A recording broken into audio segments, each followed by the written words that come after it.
life shall be out of that evil pattern in the name of Jesus. Amen. You shall not live to suffer in the name of Jesus. Oh, yes. Our last prayer. Lord, restore me everything that has been damaged by the enemy. By your mercy, Lord, restore me everything that has been damaged by the enemy. That is the power of mercy.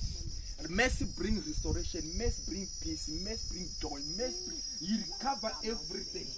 Say, oh Lord, my Father, Oh Lord, my by Father, your mercy, by your mercy, in this moment, restore me me everything of my life, everything of my life, everything of my family, everything of that my has family been destroyed by the that has been enemy. destroyed by the Open your enemy. mouth and begin to pray. Rihalaya By your mercy, Lord. Rihalaya.